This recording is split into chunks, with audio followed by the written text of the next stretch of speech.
Hello, and welcome back to reading the audiobook, Harry Potter and the Sorcerer's Stone by J.K. Rowling. Today we'll be reading Chapter 5, Diagon Alley. Harry woke early the next morning. Although he could tell it was daylight, he kept his eyes shut tight. It was a dream, he told himself firmly. I dreamed a giant called Hagrid came to tell me I was going to a school for wizards. When I open my eyes, I'll be home in my cupboard. There was suddenly a loud tapping noise, and there's Aunt Petunia knocking on the door, Harry thought, his heart sinking. But he still didn't open his eyes. It had been such a good dream. Tap, tap, tap. All right, Harry mumbled, I'm getting up. He sat up, and Hagrid's heavy coat fell off him. The hut was full of sunlight. The storm was over. Hagrid himself was asleep on the collapsed sofa, and there was an owl wrapping its claw on the window, a newspaper held in its beak. Harry scrambled to his feet, so happy he felt as though a large balloon was swelling inside him. He went straight to the window and jerked it open. The owl swooped in and dropped the newspaper on top of Hagrid, who didn't wake up. The owl then fluttered onto the floor and began to attack Hagrid's coat. Don't do that! Harry tried to wave the owl out of the way, but it snapped its beak fiercely at him and carried on savaging the coat. Hagrid, said Harry loudly. There's an owl. Pay him. Hagrid grunted into the sofa. What? He wants paying for delivering the paper. Look in the pockets. Hagrid's coat seemed to be made of nothing but pockets. Bunches of keys, slug pellets, balls of string, peppermint humbugs, tea bags. Finally, Harry pulled out a handful of strange-looking coins. Give him 5 nuts, said Hagrid sleepily. Nuts? The little bronze ones. Harry counted out 5 little bronze coins, and the owl held out its leg so Harry could put the money into a small leather pouch tied to it. Then he flew off through the open window. Hagrid yawned loudly, sat up and stretched. Best be off, Harry. Lots to do today. Gotta get up to London and buy all your stuff for school. Harry was turning over the wizard coins and looking at them. He had just thought of something that made him feel as though the happy balloon inside him got a puncture. Hagrid? Said Hagrid, who was pulling on his large boots. I haven't got any money. And you heard Uncle Vernon last night. He won't pay for me to go and learn magic. Don't worry about that, said Hagrid, standing up and scratching his head. You think your parents didn't leave you anything? But if their house was destroyed, they didn't keep their gold in their house, boy. Nah, first stop for us is Gringotts, Wizard's Bank. Have a sausage. They're not bad cold, and I wouldn't say no to a bit of birthday cake neither. Wizards have banks? Just the one, Gringotts, run by goblins. Harry dropped the bit of sausage he was holding. Goblins? Yeah, so you'd be mad to try and rob it. I'll tell you that. Never mess with goblins, Harry. Gringotts is the safest place in the world for anything you want to keep safe. Except maybe Hogwarts. As a matter of fact, I gotta visit Gringotts anyway, for Dumbledore. Hogwarts business. Hagrid drew himself up proudly. He usually gets me to do important stuff for him. Fetching you, getting things from Gringotts. Knows he can trust me, see? Got everything? Come on then. Harry followed Hagrid out onto the rock. The sky was quite clear now, and the sea gleamed in the sunlight. The boat Uncle Vernon had hired was still there, with a lot of water in the bottom after the storm. How did you get here? Harry asked, looking around for another boat. Flew, said Hagrid. Flew? Yeah, but we'll go back in this. Not supposed to use magic now I've got you.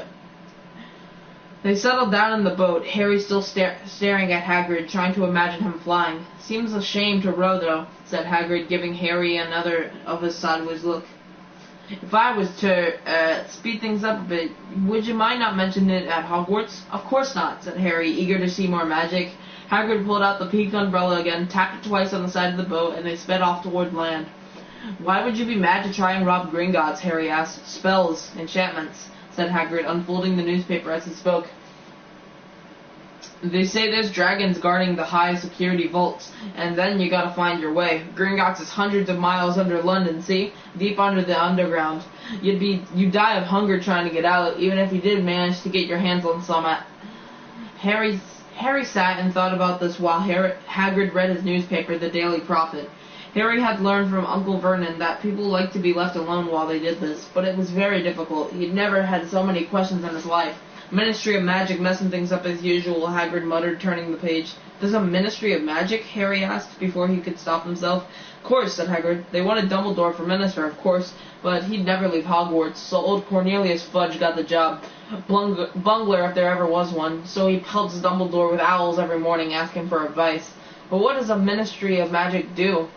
Well, their main job is to keep it from the muggles that there's still witches and wizards up and down the country. Why? Why? Blimey, Harry. Everyone be wanting magic solutions to their problems. Nah, we're best left alone. At this moment, the boat bumped gently onto the harbor wall. Hagrid folded up his newspaper, and they clambered up the stone steps onto the street. Passersby stared a lot at Hagrid as they walked through the little town to the station. Harry couldn't blame them. Not only was Hagrid twice as tall as anyone else, he kept pointing at perfectly ordinary things like parking meters and saying loudly, "See that, Harry? Things these muggles dream up, eh?" "Hagrid," said Harry, panting a bit as he ran to keep up. "Did you say there were dragons at Gringotts?" "Well, so they say," said Hagrid. "Crikey, I'd like a dragon." "You'd like one?" "Wanted one ever since I was a kid. Here we go." They had reached the station. There was a train to London in 5 minutes' time. Hagrid, who didn't understand muggle money, as he called it, gave the bills to Harry so he could buy their tickets. It smells like smoke or something. Ugh.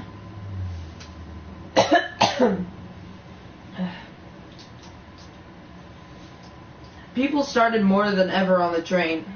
People stared more than ever on the train. Hagrid took up 2 seats and sat knitting that what looked like a canary yellow circus tent. "Still got your letter, Harry?" he asked as he counted stitches. Harry took the parchment envelope out of his pocket. "Good," said Hagrid. "There's a list of everything you need." Harry unfolded a second piece of paper he hadn't noticed the night before and read, "Hogwarts School of Witchcraft and Wizardry. Uniform. First-year students will require 1. 3 sets of plain work robes, black. 2. 1 plain pointed hat, black, for day wear. 3. 1 pair of protective gloves, dragon hide or similar. 4. 1 winter cloak, black, silver fastenings. Please note that all pupils' clothes should carry name tags. Course books. All students should have a copy of each of the following. The Standard Book of Spells, Grade 1, by Miranda Goshawk. A History of Magic, by Balthilda Bagshot. Magical Theory, by Aldebert Waffling. A Beginner's Guide to Transfiguration, by Emmerich Switch. 1000 Magical Herbs and Fungi, by Philetus Four. Magical Drafts and Positionings, by Arsenius Jigger. Fantastic Beasts and Where to Find Them, by Newt Scamander. The Dark Forces, A Guide to Self-Protection, by Quentin Trimble.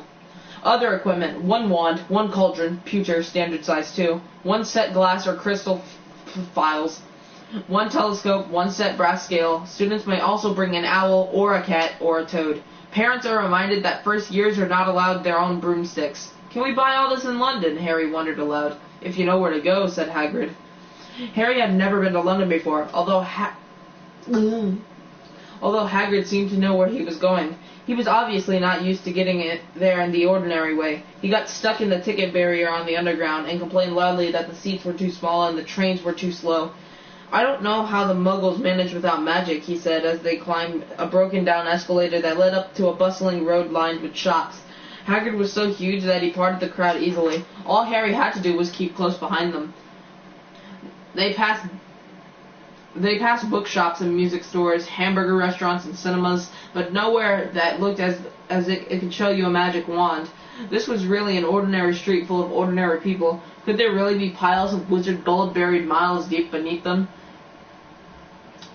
Were there really shops that sold spellbooks and broomsticks? Might this not all be some huge joke that the Dursleys had cooked up?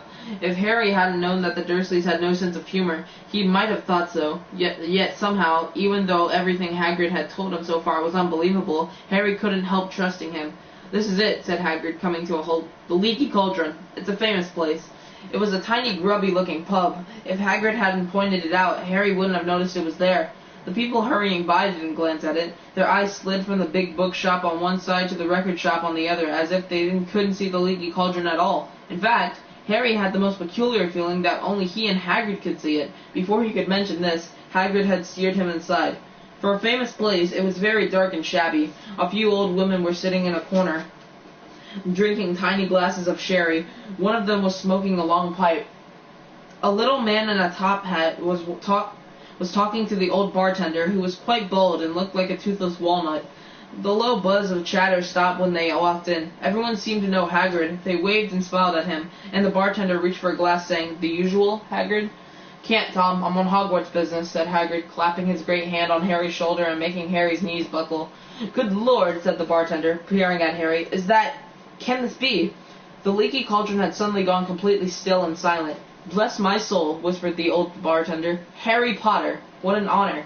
He hurried out from behind the bar, rushed toward Harry, and seized his hand, tears in his eyes. "Welcome back, Mr. Potter. Welcome back." Harry didn't know what to say. Everyone was looking at him. The old woman with the pipe was puffing on it without realizing it had gone out. Hagrid was beaming.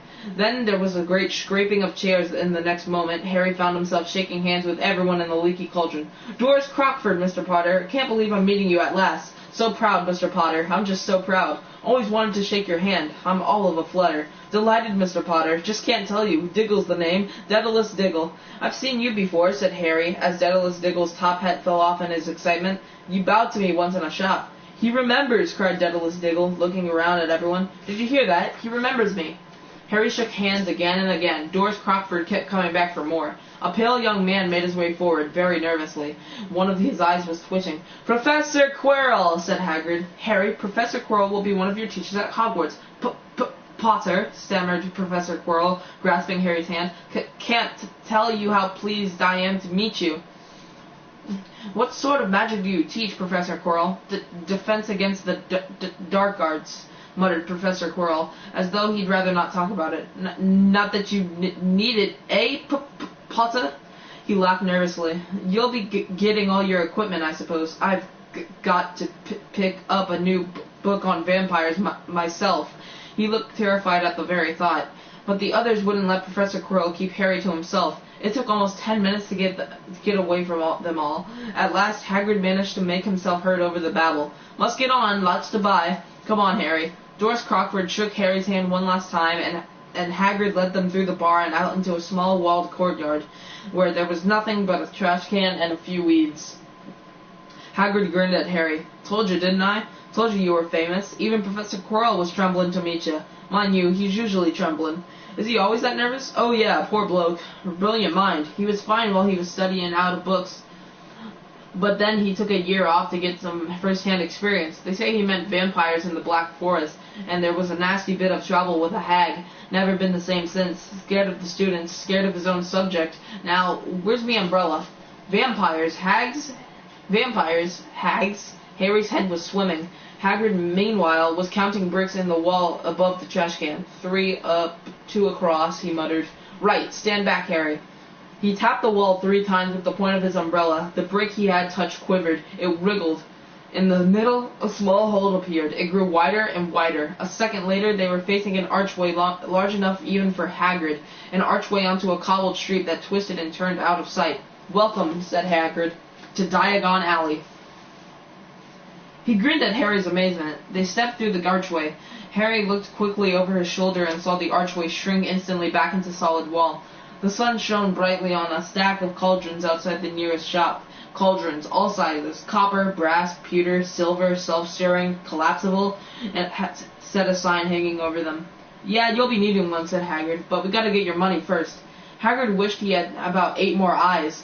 He turned his head in every direction as they walked up the streets, trying to look at everything at once. The shops, the thing outside them, the people doing their shopping. A plump woman outside the apothecary was shaking her head as they passed, saying, "Dragon livers, 17 sickles an ounce. They're mad." A low, soft hooting came from a dark shop with the sign saying, "Ilops Owl Emporium, tawny, screech, barn, brown, and snowy." Several boys of about Harry's age had their noses pressed against a window with broomsticks in it. "Look," Harry heard one of them say, "the new Nimbus 2000, fastest ever." There were shops selling robes, shops selling telescopes and strange silver instruments Harry had never seen before, windows stacked with barrels of bat spleens and eel's eyes, tottering piles of spellbooks, quills, and rolls of parchment, potion bottles, globes of the moon. "Gringotts," said Hagrid. They had reached a snowy white building that towered over the other little shops. Standing beside its burnished bronze doors, wearing a uniform of scarlet and gold, was, "Yeah, that's a goblin," said Hagrid quietly as they walked up to the white stone steps toward him. The goblin was about a head shorter than Harry. He had a swarthy, clever face, a pointed beard, and Harry noticed, very long fingers and feet. He bowed as they walked inside. Now they were facing a second pair of doors, silver this time, with words engraved upon them. "Enter, stranger, but take heed of what awaits the sin of greed. For those who take but do not earn must pay most dearly in their turn. So if you seek beneath our floors a treasure that was never yours, thief, you have been warned, beware of finding more than treasure there." "Like I said, you'd be mad to try and rob it," said Hagrid. A pair of goblins bowed them through the silver doors, and they were in a vast marble hall. About 100 more goblins were sitting on high stools behind a long counter, scribbling in large ledgers, weighing coins and brass scales, examining precious stones through eyeglasses. There were too many doors to count leading off the hall, and yet more goblins were showing people in and out of these. Hagrid and Harry made for the counter. "Morning," said Hagrid to a free goblin. "We've come to take some money out of Mr. Potter's safe." "You have his key, sir?" "Got it somewhere," said Hagrid, as he started emptying his pockets onto the counter, scattering a handful of moldy dog biscuits over the goblin's book of numbers. The goblin wrinkled its nose. Harry watched the goblin on their right weighing a pile of rubies as big as glowing coals. "Got it," said Hagrid at last, holding up a tiny gold key. The goblin looked at it closely. "That seems to be in order." And I have also got a letter from Professor Dumbledore," said Hagrid importantly, throwing out his chest. "It's about the you-know-what in Vault 713. The goblin read the letter carefully. "Very well," he said, handing it back to Hagrid. "I will have someone take you down to both vaults. Griphook!" Griphook was yet another goblin. Once Hagrid had crammed all of the dog biscuits back inside his pockets, he and Harry followed Griphook towards one of the doors leading off the hall. "What's the you-know-what in Vault 713? Harry asked. "Can't tell you that," said Hagrid mysteriously. "Very secret. Hogwarts business. Dumbledore's trusted me. More'n my job's worth it to tell you that." Griphook held the door open for them. Harry, who was expected more marble, was surprised. They were in a narrow stone passageway lit with flaming torches. It sloped steeply downward, and there was little railway tracks on the floor. Griphook whistled out, and a small cart came hurtling up the tracks toward them. They climbed in, Hagrid with some difficulty, and were off. At first they just hurtled through a maze of twisting passages. Harry tried to remember left, right, left, middle fork, right, left, but it was impossible. The rattling cart seemed to know its own way, because Griphook wasn't steering. Harry's eyes stung as the cold air rushed past him, but he kept them wide open. Once he thought he saw a burst of fire at the end of a passage and twisted around to see if it was a dragon, but too late. They plunged even deeper, passing an underground lake where huge stalactites and stalagmites grew from the ceiling and floor. I never know, Harry called to Hagrid over the noise of the cart. "What's the difference between a stalagmite and a stalactite?" "Stalagmite's got an M in it," said Hagrid, "and don't ask me questions now. I think I'm going to be sick." He did look very green, and when the cart stopped at last beside a small door in the passage wall, Hagrid got out and had to lean against the wall to stop his knees from trembling. Griphook unlocked the door. A lot of green smoke came billowing out, and as it cleared, Harry gasped. Inside were mounds of gold coins, columns of silver, heaps of little bronze nuts. "All yours," smiled Hagrid. "All Harry's. It was incredible. The Dursleys couldn't have known about this, or they'd have had it from him much. They'd have had it from him faster than blinking." How often had they complained about how much Harry cost them to keep, and all the time there had been a small fortune belonging to them, buried deep under London? Hagrid helped Harry pile some of it into a bag. "The gold ones are galleons," he explained. 17 silver sickles to a galleon and 29 nuts to a sickle. "It's easy enough." "Right, that should be enough for a couple of terms. We'll keep the rest safe for you." He turned to Griphook. "Vault 713 now, please. And can we go more slowly?" "One speed only," said Griphook. They were going even deeper now and gathering speed. The air became colder and colder as they hurtled around tight corners. They went rattling over an underground ravine, and Harry leaned over the side to try to see what was down at the dark bottom, but Hagrid groaned and pulled him back by the scruff of his neck. Vault 713 had no keyhole. "Stand back," said Griphook importantly. He struck the door gently with one of his long fingers, and it simply melted away. If anyone but a Gringotts goblin tried that, they'd be sucked through the door and trapped in there," said Griphook. "How often do you check to see if anyone's inside?" Harry asked. "About once every 10 years, said Griphook in a rather nasty grin. Something really extraordinary had to be inside this top security vault. Harry was sure, and he leaned forward eagerly, expecting to see fabulous jewels at the very least. But at first he thought it was empty. Then he noticed a grubby little package wrapped up in a brown paper lying on the floor. Hagrid picked it up and tucked it deep inside his coat. Harry longed to know what it was, but knew better than to ask. "Come on, back in this infernal cart, and don't talk to me on the way back. It's best if I keep my mouth shut," said Hagrid. One wild cart ride later, and they stood blinking in the sunlight outside Gringotts. Harry didn't know where to run first now that he had a bag full of money. He didn't have to know how many galleons there were to a pound to know that he was holding more money than he'd had in his whole life. More money than even Dudley ever had. "Might as well get your uniform," said Hagrid, nodding toward Madame Malkin's robes for all occasions. "Listen, Harry, would you mind if I slipped off for a pick-me-up in the leaky cauldron? I hate them Gringotts carts." He did still look a bit sick, so Harry entered Madame Malkin's shop alone, feeling nervous. Madame Malkin was a squat, smiling witch, dressed all in mauve. "Hogwarts, dear," she said when Harry started to speak. "Got the lot here. Another young man being fitted up just now, in fact." In the back of the shop, a boy with a pale, pointed face was standing on a footstool, while a second witch pinned up his long black robes. Madame Malkin stood Harry on a stool next to them, slipped on a long robe over his head, and began to pin it to the right length. "Hello," said the boy. "Hogwarts, too?" "Yes," said Harry. "My father's next door buying my books, and my mother's up the street looking at wands," said the boy. He had a bored, drawling voice. "Then I'm going to drag them off to look at racing brooms. I don't see why first years can't have their own. I think I'll bully father into getting me one, and I'll snuggle it in somehow." Harry was strongly reminded of Dudley. "Have you got your own broom?" the boy went on. "No," said Harry. "Play Quidditch at all?" "No," Harry said it again, wondering what on earth Quidditch could be. "I do. Father says it's a crime if I'm not picked to play for my house, and I must agree. I must say, I agree. Know what house you'll be in yet?" "No," said Harry, feeling more stupid by the minute. "Well, no one really knows until they get there, do they? But I know I'll be in Slytherin. All of our family have been. Imagine being in Hufflepuff. I think I'd leave. Wouldn't you?" Said Harry, wishing he could say something a bit more interesting. "I say, look at that man," said the boy suddenly nodding toward the front window. Hagrid was standing there, grinning at Harry and pointing at two large ice creams to show that he couldn't come in. "That's Hagrid," said Harry, pleased to know something the boy didn't. "He works at Hogwarts." "Oh," said the boy. "I've heard of him. He's sort of a servant, isn't he?" "He's the gamekeeper," said Harry. He was liking the boy less and less every second. "Yes, exactly. I've heard he's a sort of savage. Lives in a hut on the school grounds, and every now and then he gets drunk, tries to do magic, but ends up setting fire to his bed." "I think he's brilliant," said Harry coldly. "Do you?" said the boy with a slight sneer. "Why is he with you? Where are your parents?" "They're dead," said Harry shortly. He didn't feel much like going into the matter with this boy. "Oh, sorry," said the other, not sounding sorry at all. "But they were our kind, weren't they? They were a witch and a wizard, if that's what you mean. I really don't think they should let the other sort in, do you? They're just not the same.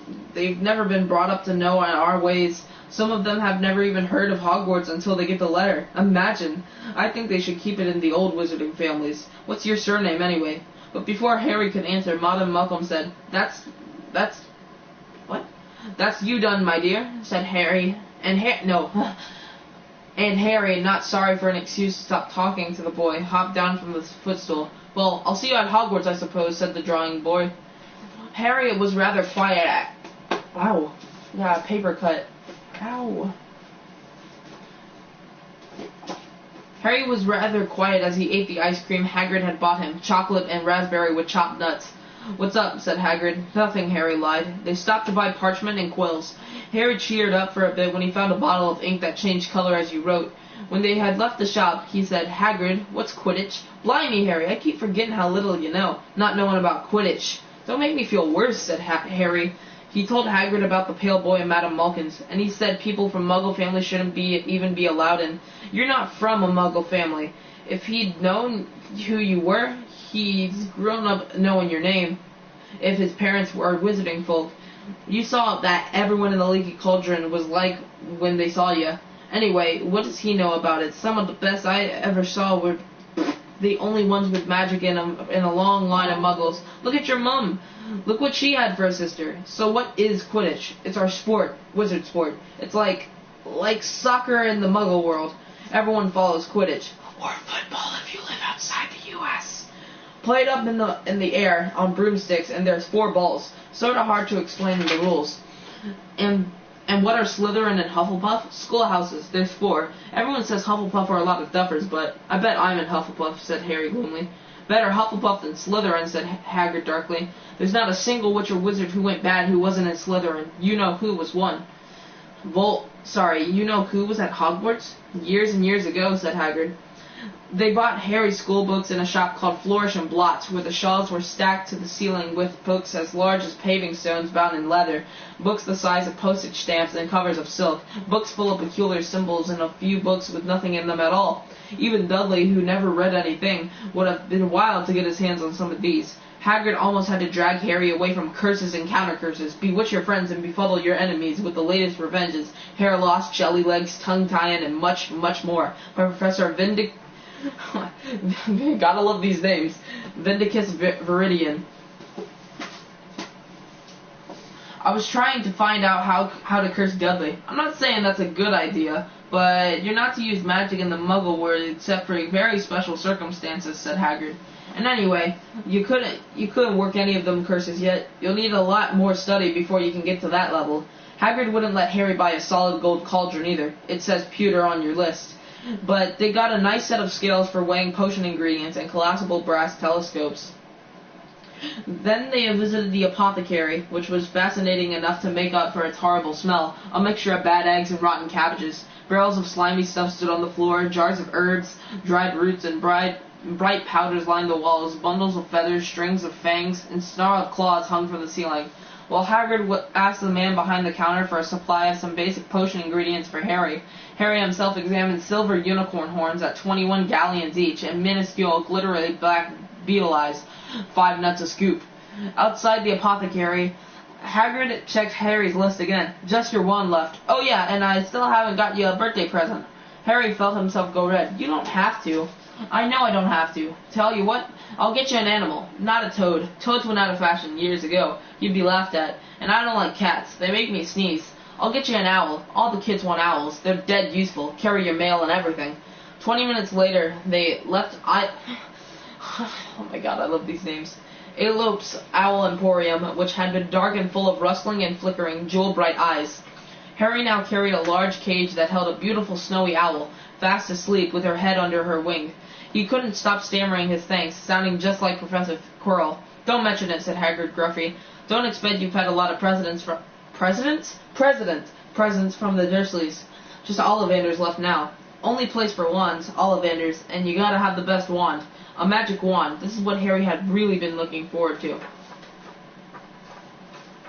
The last shop was narrow and shabby. Peeling gold letters over the door read Ollivanders, makers of fine wands since 382 BC. A single wand lay on the faded purple cushion in the dusty window. A tinkling bell rang somewhere in the depths of the shop as they stepped inside. It was a tiny place, empty except for a single spindly chair that Hagrid sat on to wait. Harry felt strangely as though he had entered a very strict library. He swallowed a lot of new questions that had just occurred to him and looked instead at the thousands of narrow boxes piled nearly right up to the ceiling. For some reason, the back of his neck prickled. The very dust and silence in here seemed to tingle with some secret magic. "Good afternoon," said a soft voice. Harry jumped. Hagrid must have jumped too, because there was a loud crunching noise, and he got quickly off the spindly chair.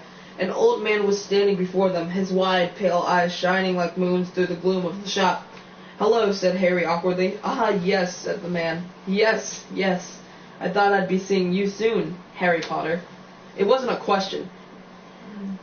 "You have your mother's eyes. It seems only yesterday she was in here herself, buying her first wand.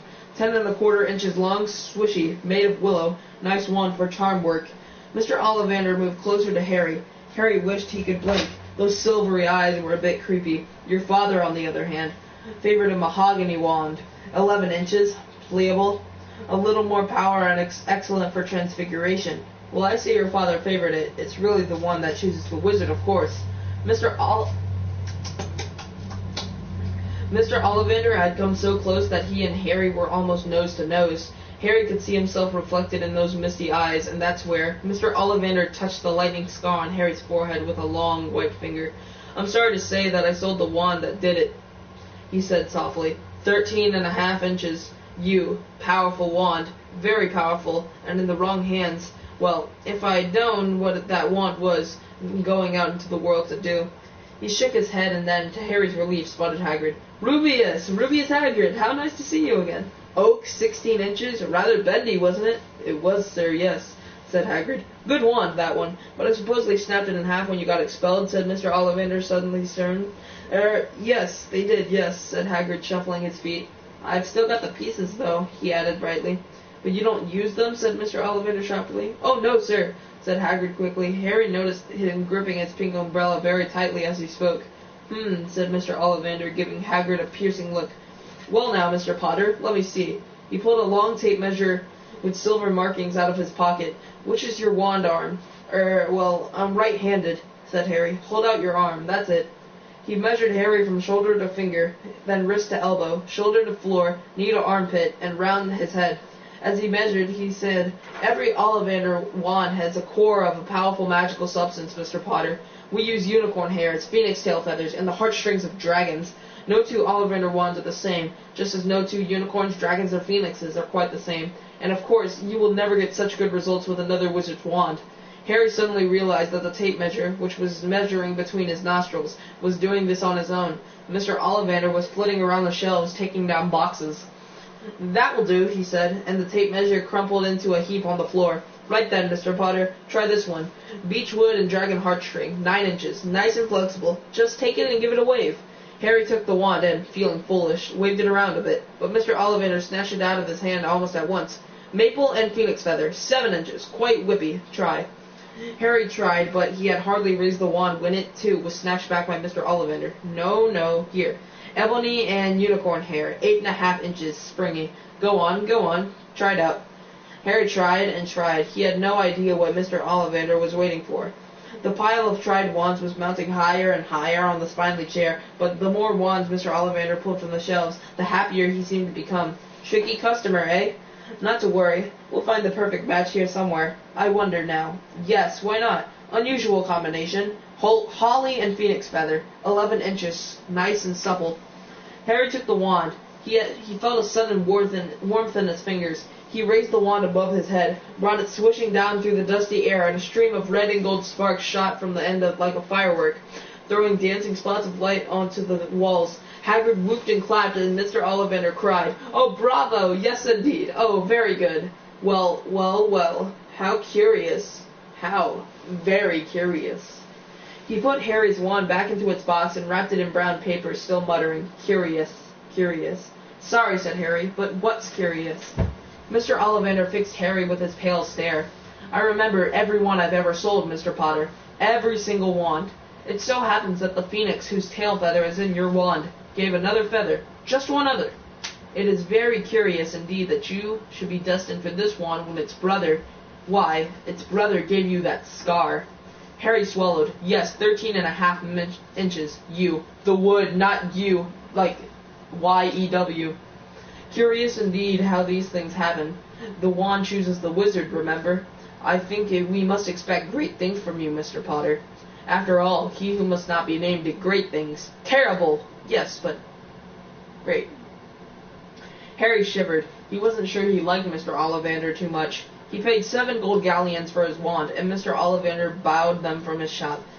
The late afternoon sun hung low in the sky as Harry and Hagrid made their way back down Diagon Alley, back through the wall, back through the leaky cauldron, now empty. Harry didn't speak at all as they walked through the road. He didn't even notice how much people were gawking at them on the underground, laden as they were with all their funny-shaped packages, with the snowy owl asleep in its cage on Harry's lap. Up another escalator out into Paddington Station. Harry only realized that where they were when Hagrid tapped him on the shoulder. "Got time for a bite to eat before your train leaves," he said. He bought Harry a hamburger, and they sat down on plastic seats to eat them. Harry kept looking around. Everything looked so strange somehow. "You all right, Harry? You're very quiet," said Hagrid. Harry wasn't sure he could explain. He just had the best birthday of his life, and yet he chewed his hamburger, trying to find the words. "Everyone thinks I'm special," he said at last. "All those people in the Leaky Cauldron, Professor Quirrell and Mr. Ollivander, but I don't know anything about magic at all. How can they expect great things? I'm famous, and I can't even remember what I'm famous for. I don't know what happened when the night my parents died." Hagrid leaned across the table. Behind the wild beard and eyebrows he wore a very kind smile. "Don't you worry, Harry. You'll learn it fast enough. Everyone starts at the beginning at Hogwarts. You'll be fine. Just be yourself. I know it's hard. You've been singled out, and that's always hard. But you'll have a great time at Hogwarts. I did. Still do, matter of fact." Hagrid helped Harry onto the train that would take him back to the Dursleys, then handed him an envelope. "Your ticket for Hogwarts," he said. "1st of September, King's Cross. It's all on your ticket. Any problems with the Dursleys, send me a letter with your owl. She'll know where to find me. See you soon, Harry." The train pulled out of the station. Harry wanted to watch Hagrid until he was out of sight. He rose in his seat and pressed his nose against the window, but he blinked and Hagrid was gone.